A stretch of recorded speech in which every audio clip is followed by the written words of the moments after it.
Hello everyone, welcome to this YouTube channel again. तो आज हम क्लास 12 की केमिस्ट्री का एक नया चैप्टर स्टार्ट करेंगे। फिर मैं बता रहा हूँ थ्योरी लेक्चर है, आप लोग चैनल को सपोर्ट करो। तो हम थ्योरी के साथ न्यूमेरिकल भी कराना चालू करा देंगे। न्यूमेरिकल का अगला लेक्चर आएगा। तो सबसे पहले चैप्टर का नाम है इलेक्ट्रोकेमिस्ट्री। इलेक्ट्रोकेमिस्ट्री हम स्टार्ट करने जा रहे हैं। थ्योरी लेक्चर होगा, मान के चलो 20 मिनट तक मैं टारगेट लेके चलता हूँ, आपको पूरा कुछ खत्म कर दूंगा। तो चलिए स्टार्ट करते हैं। सबसे पहले इलेक्ट्रोकेमिस्ट्री में जो टॉपिक आता है वो है हमारा चार्ज क्या है, कैसे निकालेंगे, ये सब यार देखो फिजिक्स में पढ़ना। इसमें से फॉर्मूला याद रखो। इसका जो फॉर्मूला है वो है नंबर ऑफ मोल्स। कोई भी चार्ज उसके मोल्स निकालो, उसकी मल्टीप्लाई कर दो charge in oxidation, charge in oxidation number into 96500। ये हमारा एक कांस्टेंट है, तो आपको ये याद रखना पड़ेगा। इसको हमें याद रखना पड़ेगा 96550। ठीक है, आगे बढ़ते हैं। अगर मैं आपको एक चलो छोटा सा मैं क्वेश्चन भी करा दे रहा हूँ, न्यूमेरिकल भी करा दे रहा हूँ। अगर मैं इस पे कहूँ तो अगर मैं जैसे दिया है 1 मोल ऑफ H2O 2O2, तो हमें इसका चार्ज निकालना है। भाई कैलकुलेट चार्ज ऐसे लिख देंगे। तो भाई मोल्स हमको गिवन है, तो H2O का चार्ज निकालेंगे तो क्या हो गया भाई, इसका अगर हम चार्ज निकालें तो जो चार्ज हो गया वो हमारा हो गया 1 मोल दिया है। H2O का O2 में चेंज हो रहा है, तो हमारा जो ऑक्सीडेशन नंबर कितना हो रहा है 2 इंटू 96500। तो हमारा जो आंसर आ जाएगा वो आ जाएगा 93000 कोलम। ठीक, ये हमने आपको न्यूमेरिकल भी करा दिया। इस पे चार्ज हमने पढ़ लिया। आगे बढ़ते हैं। सबसे पहले हमारा इसमें 2 लॉ आते हैं। ठीक है, तो जो सबसे पहला लॉ है उसका नाम है फैराडेज लॉ ऑफ इलेक्ट्रोलिसिस। ठीक है यार, देखो फैराडेज लॉ फिर कह रहा हूँ पूछा नहीं जाएगा, इसका फॉर्मूला आएगा। मेनली इसका फॉर्मूला क्या है वो देखो, वो हमारा W इक्वल टू में ZIT होता है। ये हमारा फॉर्मूला ही पूछा जाएगा, थ्योरी नहीं पूछी जाती है। पेपर में आपसे कोई भी आपसे 11-12 में थ्योरी नहीं पूछेगी। बहुत कम चीज़ों की थ्योरी पूछी जाएगी, जिसकी पूछी जाएगी वो मैं आपको आगे बता दूंगा। ठीक है, सबसे पहले इसमें एक और है। Z हमारा क्या होता है, इक्विवेलेंट होता है। ये हमारा कैसे निकलता है, वो निकलता है equivalent weight of cation divide by 96500। इससे हमारा Z निकलता है। ठीक है, ये कहता क्या है ये हम आपको बताए दे रहे हैं, आप याद रखना। It states that the weight of substance deposit or liberated on any electrode of an electrode is always directly proportional to the charge passed through it। अगर हम सिंपल में लिखें तो it states that the weight of substance deposited or liberated on any electrolyte is directly proportional to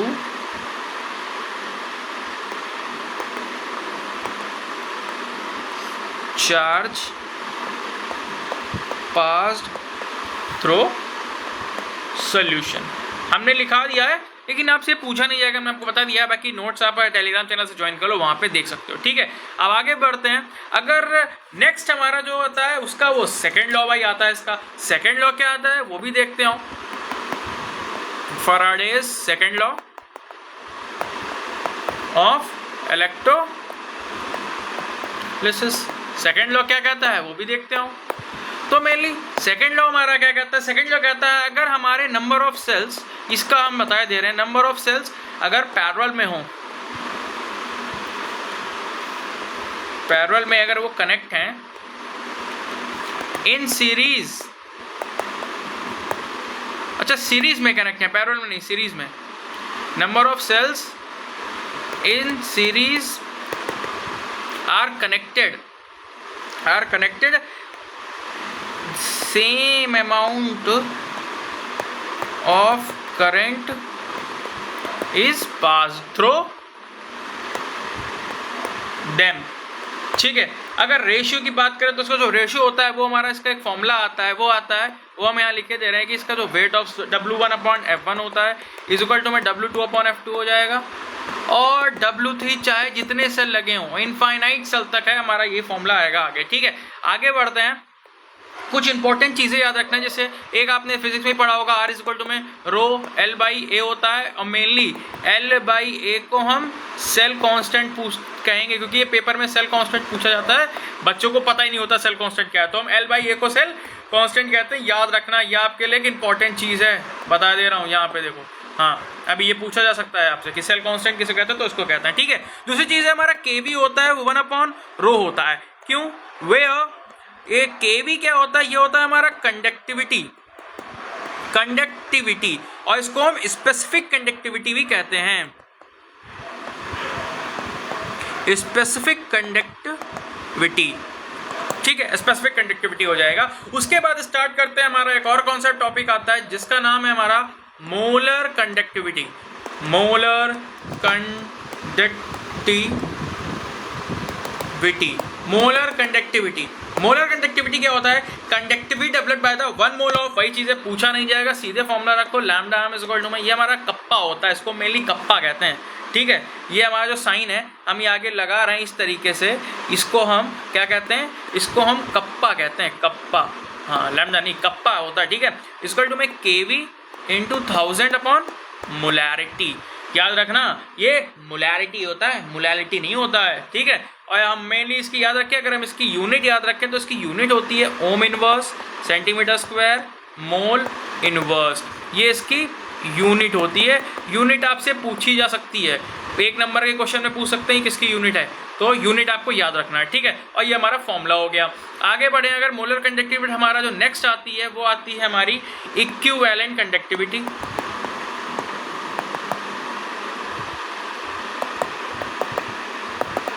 equivalent conductivity वो भी हमारी इसी से डिनोट होती है, कप्पा से ही, लेकिन उसका फॉर्मूला होता है वो केवी इंटू 1000 इंटू नॉर्मेलिटी होता है, उसमें मोलैरिटी होता है, इसमें नॉर्मेलिटी आ जाता है। तो जो हमारा इसकी यूनिट है वो भी चेंज हो जाती है, यूनिट इसकी नहीं पूछेंगे लेकिन उसकी पूछ सकते हैं, ohm inverse centimetre inverse into 1 upon equivalent centimetre cube हो जाती है, ये यूनिट हो जाती है, ठीक है। याद रखना, ये चीज़ पूछी जा सकती बट ये नहीं आएगा, ये आपसे जरूर पूछी जाएगी, तो इसको जरूर याद रख लेना, ठीक है। मोलर कंडक्टिविटी हो गया, इक्विवेलेंट कंडक्टिविटी हो गया।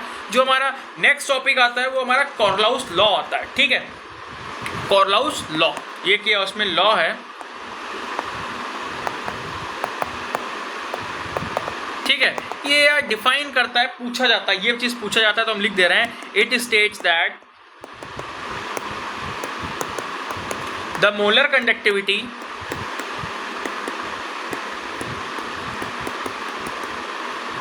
of any weak electrolyte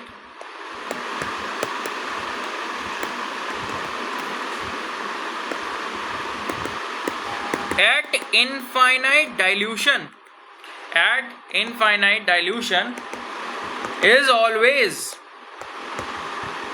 equal to the sum of their molar conductivity,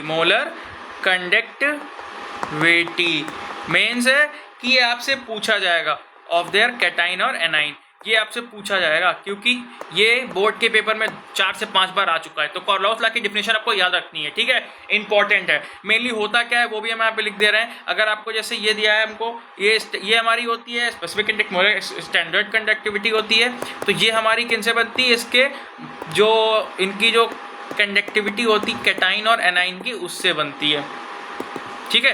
तो ये हमारा मेनली होता है, याद रखना, पूछा जा सकता है आपसे, ठीक है। अब इसके एप्लीकेशंस हैं, एप्लीकेशंस भी इसके पूछे जाते हैं, एप्लीकेशंस भी इसके पूछे जाते हैं, इंपॉर्टेंट एप्लीकेशंस हैं। एप्लीकेशन ऑफ कॉर्लाउस लॉ, नहीं भाई पूछा जाता है कॉर्लाउस लॉ के एप्लीकेशन आपसे 100% आपसे पूछे जाएंगे कॉर्लाउस लॉ के एप्लीकेशंस भी। तो एप्लीकेशंस को आगे बढ़ते हैं। पहला क्या करते हैं, सबसे पहले this law is useful to calculate the molar conductivity of any weak electrolyte at infinite dilution। बस इतना याद रखो, इतना काफी है, at infinite dilution, ठीक है। आगे बढ़ते हैं। जो इसका सेकंड यूज आता है वो आता है टू कैलकुलेट डिसोसिएशन कांस्टेंट, इसी से हम इसको भी यूज करते हैं। Dissociation constant. ठीक है भाई, सब कुछ वीक इलेक्ट्रोलाइट का यूज होता है और कुछ नहीं। तीसरी, सॉल्युबिलिटी ऑफ वीक इलेक्ट्रोलाइट को भी हम इससे कैलकुलेट कर सकते हैं। Solubility of moles of 1 litre of weak electrolyte. ये सब आपको टेलीग्राम में जो नोट्स हैं उसमें आपको सब कुछ प्रोवाइड आएगा। आप जब आप कमेंट करोगे तो टेलीग्राम का मैं इसमें आपको डाल दूंगा नीचे, उस पर आप ग्रुप पे ज्वाइन करो। उसमें सबके मतलब केमिस्ट्री का चैप्टर वाइज पढ़ा, न्यूमेरिकल भी उसमें ठीक ठाक हुए हैं। मतलब मैंने टॉपिक पढ़ा है, इसके 4-5 न्यूमेरिकल आपको करा दिए। अब कोरलॉस लॉ पे एक न्यूमेरिकल कर लेते हैं जो हमारे लिए आसान होगा।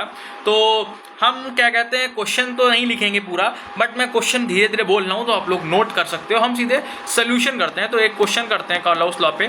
तो क्वेश्चन कहता है इफ द मतलब मान लो मोलर कंडक्टिविटीज, चलो हम थोड़ा बहुत लिख दे रहे हैं। जो मोलर कंडक्टिविटीज़ हैं वो हमें NaCl की गिवन है, NaCl की गिवन है, और CH3CONa की गिवन है, सोडियम एसीटेट की गिवन है, और इनफाइनाइट डाइल्यूशन की। तो दोनों मोलर कंडक्टिविटी है क्या, 126.4 है, 425.9 है एंड 91। ठीक है, दोनों की हो गई हैं। अब हम क्या करते हैं, HCl की भी गिवन है, HCl की भी गिवन है। ठीक है, ये क्वेश्चन है, इन सबकी मोलर कंडक्टिविटी गिवन है। तो कैसे करते हैं, अगर हम देखें Na पॉजिटिव Cl, इसमें ये इनफाइनाइट डाइल्यूशन वाली नहीं होती है। ठीक है, Cl कर देंगे। ये हमें कितना गिवन है, 126.4, हम सोल्यूशन कर रहे हैं।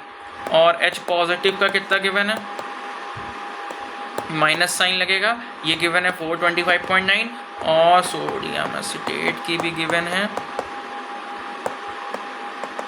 91। अब हमें जैसे हमारा देखो ये सब कटा जाएगा भाई, तो हमें बचेगा क्या भाई, ये कट जाएगा, ये कट जाएगा, तो हमारा ये बन जाएगा। इसकी इनको हम सबको ऐड कर देंगे और उसको हम माइनस कर देंगे, क्योंकि हम इसको चेंज करेंगे तो हमारा ये दोनों साइन चेंज हो जाएंगे ना तभी। तो हमारा जो इसका आंसर आएगा वो आएगा 390.5। और फिर वही चीज़ है, इसकी यूनिट क्या होगी, ओम इनवर्स, सेंटीमीटर स्क्वायर और मोल इनवर्स। ये हमने आपको क्वेश्चन एक करवा दिया कोरलॉस लॉ पे, क्योंकि पूछा जाएगा क्वेश्चन आपसे बोर्ड में, वही चीज़ पूछी जाएगी। मैं वही करा रहा हूँ, फर्जी चीज़ें नहीं कराऊंगा आपको। ठीक है, बोर्ड में पूछा जाएगा 100%। तो आगे बढ़ते हैं। एक हम याद रखेंगे, डिसोसिएशन कांस्टेंट के लिए फॉर्मूला हमारा होता है, यहाँ पे लिख दे रहा हूँ, अल्फा इज इक्वल टू में ये हो गया upon molar conductivity of at standard molar cap. ठीक है, ये हमारा फॉर्मूला है और ये बेटा आपसे पूछा जाएगा। हाँ, ये चीज़ आपसे पूछी जाएगी 100%। ये आपका मान के चलो बोर्ड में पेपर आएगा अभी से, 1 नंबर आप पक्का समझो अगर ये आप पढ़ के गए। हाँ, 100%। ठीक है, आगे बढ़ते हैं। आगे अब हम बात करते हैं तो कुछ इसमें इंपॉर्टेंट चीज़ तो नहीं कही, हम न्यूमेरिकल्स रह गए। जो ओवरऑल न्यूमेरिकल्स होंगे वो हम न्यूमेरिकल क्लास में ही कराएंगे। हाँ, न्यूमेरिकल क्लास में ही आपके हम न्यूमेरिकल्स करवाएंगे, बट मैं एक कभी न्यूमेरिकल करा दे रहा हूँ आपको। जरा उस क्वेश्चन को आप लोग ध्यान से देखो, मैं क्वेश्चन लिख रहा हूँ यहाँ पे। द कंडक्टिविटी, सिर्फ एक क्वेश्चन करा रहा हूँ, ज़्यादा नहीं। ये हमको दिया है मोलर ऑफ CaCOH इज 4.95। ये सब क्वेश्चन आपको मिलेंगे आपकी बुक्स में, आप लोग ढूंढोगे अगर तो। ये सब मैं करा रहा हूँ, मुझे रटे हुए हैं जो। कैलकुलेट द इट्स, देखो अल्फा कैलकुलेट करने का आ गया, and dissociation constant if molar conductivity of CH3COOH at infinite dilution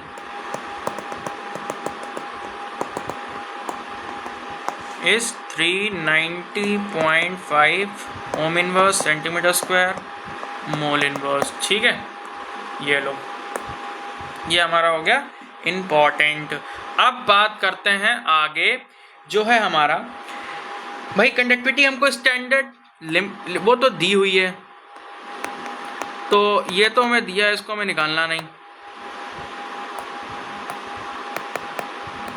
unit मत लिखा करो, यूनिट सबसे बाद में लिख दो, आखिरी में एक अलग से करके वो भी दिखा देता हूँ। ठीक है, और लैम्डा हम निकाल लेंगे। वो कैसे भाई, हमें ये दिया है हमको, जो हमारा वो होता है कंडक्टिविटी केवी होता है, केवी हमको गिवन है, तो केवी हमने लिख लिया, और केवी के बाद 1000 इंटू 0.00102 8 हो गया। ठीक है, तो 4815.1 इंटू 10⁻⁻² ये हमारा आंसर हो गया। इसको हम 48.15 लिख सकते हैं। अब अगर हमको सीधे अल्फ़ा निकालना है तो वो हम निकाल ही लेंगे, क्यों, हमें ऊपर दिया है 48.15 डिवाइड बाई 390.5, तो अल्फ़ा हमारा हो जाएगा 0.12। ये हमने निकाल ली मोलर कंडक्टिविटी, और ये हमें लिमिटिंग कंडक्टिविटी गिवन ही थी, तो हमारा अल्फ़ा डिग्री ऑफ डिसोसिएशन निकल आया। ठीक है, अब डिग्री ऑफ डिसोसिएशन निकालने के लिए तो हम इसकी इक्वेशन लिखेंगे। डिग्री ऑफ डिसोसिएशन तो निकालना है, तो डिग्री ऑफ डिसोसिएशन की सबसे पहले इक्वेशन लिखेंगे और इसको हम ब्रेक कर देंगे। अब ये 1 है, वही चीज़ है, ये 0 है, ये भी 0 इनिशियल, फिर 1 माइनस अल्फ़ा सी लग जाएगा, ये सी अल्फ़ा, ये भी सी अल्फ़ा। अब अगर हम इसको सॉल्व करें तो हमारा ये जो वैल्यू आएगी वो आएगी C alpha by C alpha into C alpha divide by ये 1 माइनस अल्फ़ा को हम भाई मान लेते हैं, इसको हम अप्रॉक्सली 1 मान लेते हैं, तो हम इसको इतना वो नहीं करते हैं, सिर्फ ऊपर रख देते हैं। सी तो हमारा कट ही जाता है, तो सी अल्फ़ा स्क्वायर। ठीक है, इसको 1 माइनस अल्फ़ा को 1 मान लेते हैं, तो सी अल्फ़ा स्क्वायर, अल्फ़ा निकाल चुके थे 0.12 इंटू 0.12 स्क्वायर हो गया, और सी की वैल्यू हमने गिवन है 0.001028। ये देखो सी की वैल्यू गिवन है 0.0881। कंस्ट्रक्शन को कंसंट्रेशन होता है जिसको हम मोल सी तो कहते हैं ये। तो जो हमारा सी अल्फ़ा आ जाएगा, वो मतलब जो के आ जाएगा, उसकी वैल्यू है 1 इसको सॉल्व करेंगे, कैलकुलेटर मैंने यूज़ करा है, तो इसकी वैल्यू आ रही है 1.48 इंटू 10⁻⁻⁻⁵। ये आपको एक मैंने क्वेश्चन करा दिया है, ये इंपॉर्टेंट क्वेश्चन है, बोर्ड में ये पूछा जाता है, बोर्ड में ये आपसे पूछा जाएगा, ये बोर्ड में पूछा जाएगा। ठीक है, तो याद करो, और भी सारे क्वेश्चंस की प्रैक्टिस कराऊंगा जब हम इसकी कोड करेंगे। अब एक आता है AGCL में 1 नंबर में क्वेश्चन आता है, उसके लिए हम सीधे सॉल्युबिलिटी का फॉर्मूला लिखे दे रहे हैं, ये आप लोग याद करके जाओगे या देख लेना है, जिसका है KV into 1000 divide by lambda naught M AGCL। ठीक है, ये हो गया एक फॉर्मूला, ये आप लोग याद करके जाना। ये होता अगर राजा AGCL की सॉल्युबिलिटी के लिए, तो हमें फॉर्मूला याद करके जा सकते हो सॉल्युबिलिटी के लिए, AGCL के लिए। ठीक है, अब हम आगे बढ़ते हैं। अब हमारा एक इंपॉर्टेंट टॉपिक रह गया है नर्स्ट इक्वेशन पे। ठीक है, हमारा एक इंपॉर्टेंट टॉपिक रह गया है जिसका नाम है नर्स्ट इक्वेशन। नर्स्ट इक्वेशन ये बस बोर्ड में 100% क्वेश्चन आएगा इससे। ठीक है, सीधे इसका फॉर्मूला लिखे दे रहा हूँ, वो है E cell is equal to में E naught cell minus 0.05916 divide by n log KC। Simple है, फॉर्मूला आसान है, इतना टफ नहीं है, और ये आपसे पूछा जाता है। 100% आपका क्वेश्चन आएगा इससे, 3 से मतलब ऐसा गया नहीं है पेपर में क्वेश्चन ना रहे, फिर वही चीज़ लिखे दे रहा हूँ, 100% बोर्ड में क्वेश्चन आएगा ही इससे, 100%। चलिए देखते हैं इसको भी। नर्स्ट इक्वेशन में मेनली हमारा क्या है, इसमें ये हमारा ई नॉट सेल कैसे निकालते हैं ये चीज़ बतानी है। ई नॉट सेल निकालने के लिए जो हमारा क्वेश्चन उसको हम निकालते हैं, उसको हम निकालते हैं ई ऑफ रिडक्शन राइट, या रिडक्शन राइट का मान लो, माइनस कर देते हैं ई नॉट रिडक्शन लेफ्ट का। एक हमें जो सेल इक्वेशन दी होती है उससे हम निकाल लेते हैं, और हमारा n क्या होता है यहाँ पे, n हमारा नंबर ऑफ इलेक्ट्रॉन्स है, और Kc हमको पता ही है, कांस्टेंट होता है, इक्विलिब्रियम कांस्टेंट होता है। ठीक है, ये सारी हमारी वैल्यू आ गई है। चलिए एक हम अब मैं क्या करता हूँ, उस पर आपको एक न्यूमेरिकल करा देता हूँ, सिंपल है, टफ न्यूमेरिकल नहीं है। जिसे इसमें तो सेल आपको इक्वेशन गिवन होगी, सेल इक्वेशन से आपको भाई सारे आंसर लाने हैं। ठीक है, सेल इक्वेशन गिवन होती है इसमें। तो जैसे हमको एक सेल इक्वेशन गिवन है क्वेश्चन में, या आपके क्वेश्चन में Mg सॉलिड Mg2 पॉजिटिव, जिसकी हमको कंसंट्रेशन की है 0.001 मोल, ये हो गया सॉल्ट ब्रिज। Cu2 पॉजिटिव, इसका दिया है 0.001 मोल, और ये दिया Cu सॉलिड। ठीक है, अगर हम इसका निकालेंगे, और हमें एक और चीज़ दिया है कि E naught of Mg2 plus slash Mg ये दिया है -2.37 वोल्ट, और and EU of Cu positive to Cu ये दिया 0.39 वोल्ट। ठीक, अब अगर हम इसको सॉल्व करें तो मेनली जो हमारा ई नॉट सेल है उसकी वैल्यू 0.34 प्लस 2.37 है, तो ये आ गया 2.71 सिंपल है। अब हमें इक्वेशन निकालनी है, तो Mg solid give rise Mg2 positive plus 2 electron Cu2 positive plus 2 electron give Cu। ठीक है, अब हम क्या करेंगे, इसको पूरी कंबाइन करके इक्वेशन लिख लेंगे। तो Mg plus Cu2 positive give rise Mg2 positive plus Cu। Equilibrium constant निकाल लेंगे 0.001 अपॉन 0.0001। ये हट गया और यहाँ पे एक 0 लग जाएगा तो 10 आ गया। Kc की वैल्यू 10 आ गई। हम इक्वेशन रख देंगे। E0 सेल हमने निकाल ही लिया है, E सेल हमारा निकालना है, तो E सेल हमारा आ गया। E0 सेल कितना आया है, E0 सेल आ गया 2.17 और ये हमारा 0.05916 डिवाइड बाई 2 और log 10 की वैल्यू 1 होती है, तो हम इसको सॉल्व कर लेंगे सीधे। 2.17 हो गया माइनस 0.0295 हो गया, आंसर आ गया 2.680 वोल्ट। ये ई सेल की वैल्यू आ गई। नर्स इक्वेशन का देखो इंपॉर्टेंट क्वेश्चन है, 100% क्वेश्चन आएगा। पिछले साल भी क्वेश्चन आया, उसके पिछले साल भी बोर्ड में क्वेश्चन आया, चेक कर लो आप। 5 नंबर का वो भी क्वेश्चन आया था नर्स इक्वेशन से लेके, समझ रहे हो। तो 5 नंबर में अगर सगो 70 नंबर में 10 नंबर आपके होगा, एक कोरिलेटिव प्रॉपर्टी से आएगा, एक इससे आएगा। बाकी जो क्वेश्चन हैं वो आपको मैं बताता रहूँगा आगे जब पढ़ेंगे। तो नर्स इक्वेशन के और भी क्वेश्चन करेंगे, कहीं कहीं पे चेंजेस आएंगी उसको बेसिस पे। अब हमारा कुछ फॉर्मुलेज मैं आपको लिखा रहा हूँ, वो आप पढ़ लो। जैसे फ्लेक्सिबिलिटी ऑफ सेल रिएक्शन होती है, उसको चेक करने के लिए हम डेल्टा जी का यूज़ करते हैं। अगर डेल्टा जी हमारा पॉजिटिव है तो जो हमारी सेल रिएक्शन है वो स्पॉन्टेनियस नॉन स्पॉन्टेनियस हो जाएगी, मतलब नॉन फिजिएबल। और डेल्टा जी अगर हमारा नेगेटिव है तो सेल रिएक्शन स्पॉन्टेनियस हो जाएगी, यानी फिजिबल हो जाएगी। ठीक है, और डेल्टा जी अगर 0 है तो नो भाई, ये सिंपल इक्विलिब्रियम एट इक्विलिब्रियम में लिख दे रहा हूँ मैं, कहाँ पूरा वो लिखूँगा, इक्विलिब्रियम में हो जाती है रिएक्शन। ठीक है, आगे देखिए डेल्टा जी निकालते कहते हैं उसके 2 फॉर्मूले हैं। एक डेल्टा जी नॉट निकालने का फॉर्मूला है -2.303 RT log Kc, और एक डेल्टा जी निकालने का फॉर्मूला है -NEF E0 सेल। ये भी अगर जो वैल्यू गिवन हो, और एक डेल्टा जी वो -NF ई सेल। तीनों चीज़ें आपको बता दी हैं। एफ वही है हमारा, इसमें 96500 याद रखेंगे, वैल्यू याद रखने वाली है। ठीक है, अब डेल्टा जी निकालना वो आप लोग के उस पर है, मुझे इसमें कोई क्वेश्चंस आगे लग नहीं रहा है जो बताने वाला है। ठीक है, तो ये सारे मैंने आपको टॉपिक्स बता दिए जो इन तो इम्पॉर्टेंट हैं इसमें। ठीक, अब धीरे धीरे आगे बढ़ते हैं। अब मेनली जो इसमें है वो हमारा थ्योरेटिकल पार्ट है। ठीक है, थ्योरेटिकल पार्ट है, तो उसके लिए मैं आपको क्या कर रहा हूँ, मैं आपको नोट्स नहीं भेज रहा हूँ। कुछ जैसे हमारा इंपॉर्टेंट डिफरेंस बिटवीन, मेनली है डिफरेंस बिटवीन इलेक्ट्रोलाइटिक और इलेक्ट्रोकेमिकल सेल। वो क्या है, तो इलेक्ट्रोकेमिकल सेल होते हैं this device to convert electric energy into chemical energy. वो सारी चीज़ें मैं आपको एक थ्योरी फॉर्मेट में लिख दूंगा, लिख के तब वो एक नेक्स्ट लेक्चर में, क्योंकि यहाँ से टोटल ऑफ थ्योरी है, जो कुछ इंपॉर्टेंट था वो बता दिया। अब सिर्फ इसमें जो रस्टिंग ऑफ आयरन है वो चीज़ है, मेनली आप मान के चलो 5 नंबर के, वो मैं आपको नेक्स्ट लेक्चर में बता दूंगा। ठीक है, जो एक नेक्स्ट लेक्चर में डालूंगा उसमें वो सारी चीज़ें आपको बता दूंगा। 44 सॉल्ट ब्रिज हो गए, और हमारा मैकेनिज्म ऑफ रस्टिंग हो जाएगी, और हमारा मर्करी सेल हो गया, ड्राई सेल हो गया, मतलब सेल्स के बारे में, फ्यूल सेल, एडवांटेज, जितने कुछ हैं, जो कुछ है, कैथोडिक प्रोटेक्शन, वो सब मैं आपको नेक्स्ट लेक्चर में बता दूंगा। तब तक के लिए आप इनको देखो, रिवाइज करो इसको अच्छे से। ठीक है,